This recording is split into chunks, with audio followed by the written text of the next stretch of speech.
Bienvenue sur Bulle de Bonheur, le podcast pour prendre le temps d'être heureux. Nous sommes Raphaël et Alban, chercheuses inconditionnelles de Bulle de Bonheur. Ce podcast est propulsé par les jeux 2 minutes et publié tous les jeudis. Aujourd'hui, nous vous partagerons l'épisode numéro 9, Je cultive la joie. Oh là là, mais qu'est-ce que ça me chicote!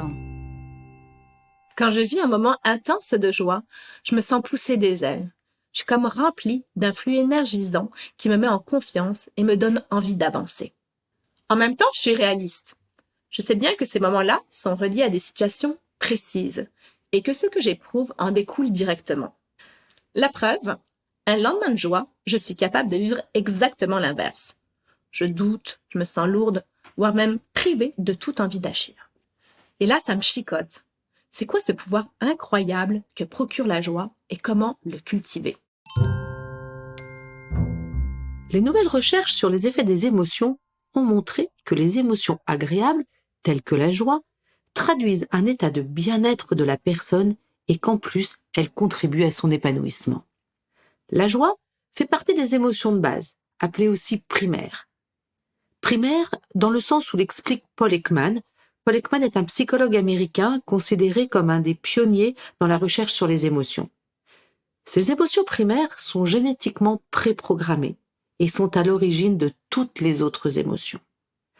La joie serait ainsi à l'origine d'émotions secondaires comme l'enthousiasme, la gaieté, l'excitation et d'émotions sociales, c'est-à-dire inhérentes à la relation aux autres. Être amoureux ou se sentir flatté, par exemple. Comme toute émotion, elle est éphémère. Et c'est d'ailleurs ce qui distingue la joie du bonheur. Le bonheur, lui, s'inscrit dans la durée. La joie suit le processus émotionnel classique, c'est-à-dire, tout d'abord, un élément déclencheur, un stimuli externe ou interne, ensuite, des sensations physiques, puis un comportement réactif et pour finir, un message transmis. Alors, comment fonctionne ce processus de la joie? Tout d'abord, premièrement, l'élément déclencheur. L'élément déclencheur de la joie est la satisfaction. Satisfaction d'aimer, d'être aimé, satisfaction de partager, de se réaliser, d'échanger, de se sentir appartenir à un groupe, de réussir. Deuxième temps, la manifestation ou la sensation physique. Comme nous l'avions dit lors de notre podcast Bulle de Bonheur numéro 6, je nomme mes émotions, le langage du corps est très présent dans l'univers émotionnel et très utile aussi pour décrypter une émotion chez soi ou chez les autres. Les manifestations physiques de la joie touchent tout le corps.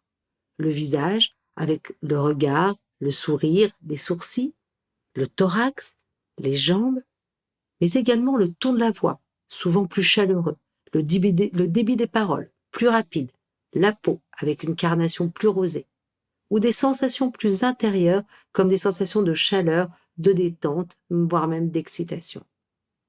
Au niveau du cerveau, la joie déclenche la sécrétion d'ocytocine. C'est la molécule de la relation aux autres, de l'amitié et de l'amour. C'est l'hormone aussi du lien, de l'affection, et elle accroît le sentiment de confiance. L'ocytocine déclenche elle-même la sécrétion successive de plusieurs molécules dites molécules du bonheur. D'abord, la dopamine, qui est l'hormone du plaisir, la sérotonine, l'hormone de la bonne humeur, et l'adrénaline, l'hormone de l'excitation. On a pu observer que cette sécrétion était provoquée par plusieurs interactions.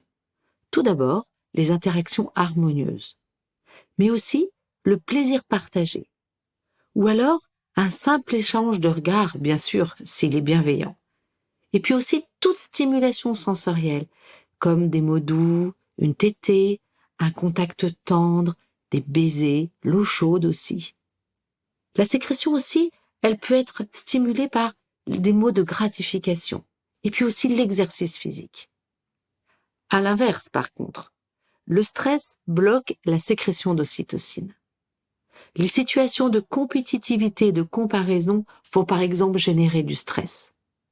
Privilégiez donc plutôt la collaboration, la coopération et l'instant présent. Donc, Nous l'avons vu, la joie a plusieurs niveaux d'intensité. Sérénité, paix, gaieté, excitation, euphorie, pour en citer quelques-uns. Cette grande palette de nuances montre aussi que la joie peut être intérieure ou extérieure. Troisième étape, les manifestations comportementales ou comportements réactifs. On dit souvent que la joie est l'émotion de l'énergie positive. Elle donne de l'élan, elle pousse à l'action, elle favorise l'optimisme.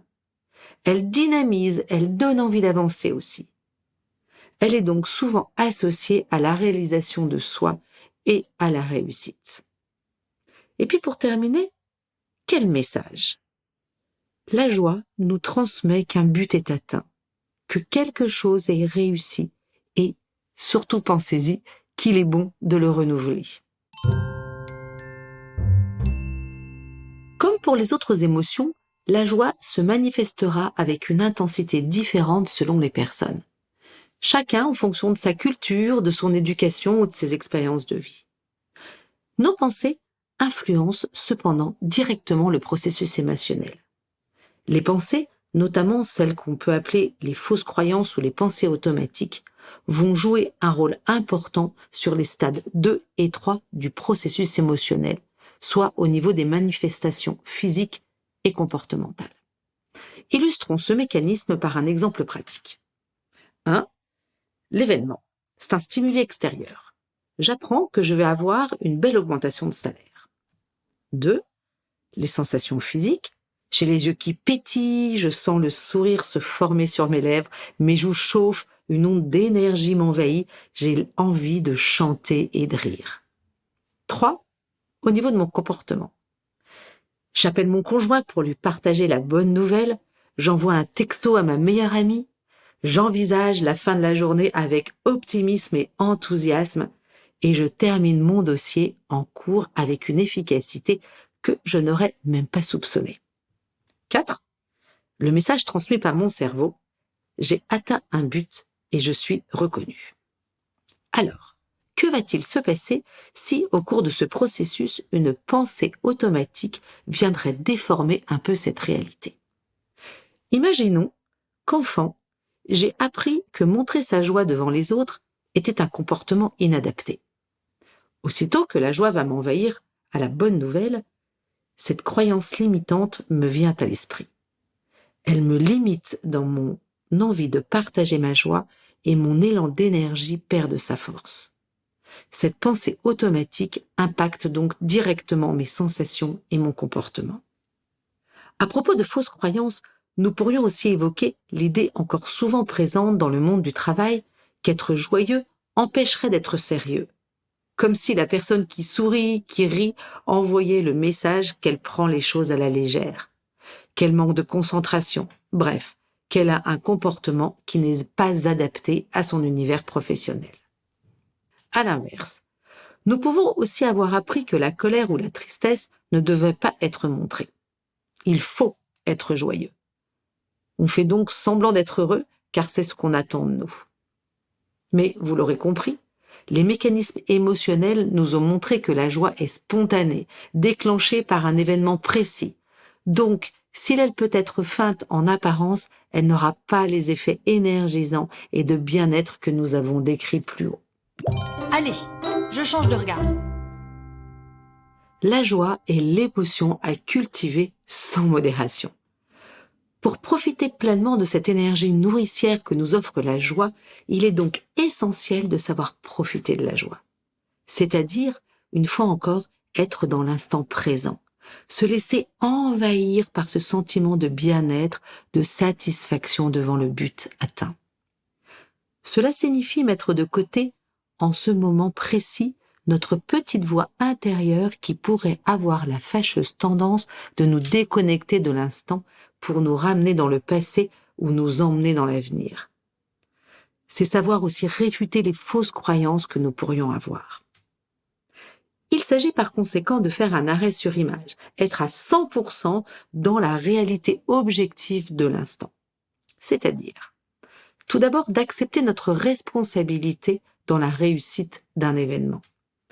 Ensuite, c'est prendre le temps de profiter de notre joie avec les autres et avec nous-mêmes.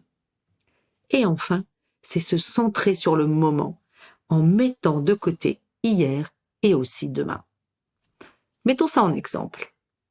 J'organise un anniversaire surprise pour ma meilleure amie.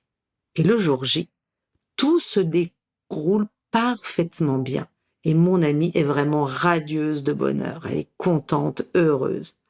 Je reconnais que j'ai contribué à cette réussite. Je me laisse alors envahir par une douce sensation de satisfaction et de détente. Je ris, je danse, je profite. Et je partage ma joie d'être là, sans penser au lendemain. Avec la petite voix qui pourrait me dire « Mais comment vais-je faire pour ranger ? Mais comment vais-je assurer au travail en ayant dormi si peu ?» Bel exemple. La science a par ailleurs démontré qu'on peut entraîner le cerveau au bien-être.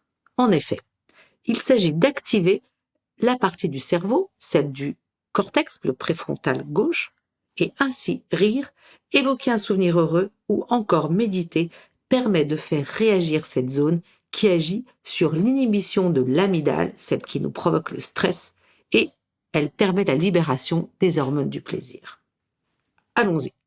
Musclons cette zone de notre cerveau, nous en avons le pouvoir. Pour muscler votre cerveau au bien-être, pensez par exemple à un moment où vous avez éprouvé de la joie, comme une soirée sympa entre amis ou un moment de qualité avec un de vos enfants, ou à une situation future qui va vous provoquer de la joie, les vacances qui arrivent, une sortie avec mon mari. La méditation est un bon moyen aussi. Inspirez-vous d'exemples d'exercices de relaxation ou de visualisation sur Internet, dans les livres, les magazines, ça en regorge. Vous pouvez aussi dresser une liste de vos petites joies quotidiennes, en les savourant. Observez votre enfant qui se réveille le matin, ou une photo qui vous fait sourire. Vous pouvez cultiver les plaisirs, notamment les plaisirs des sens, la musique, un câlin, cuisiner, regarder des paysages, mais aussi les plaisirs de la relation, des réalisations.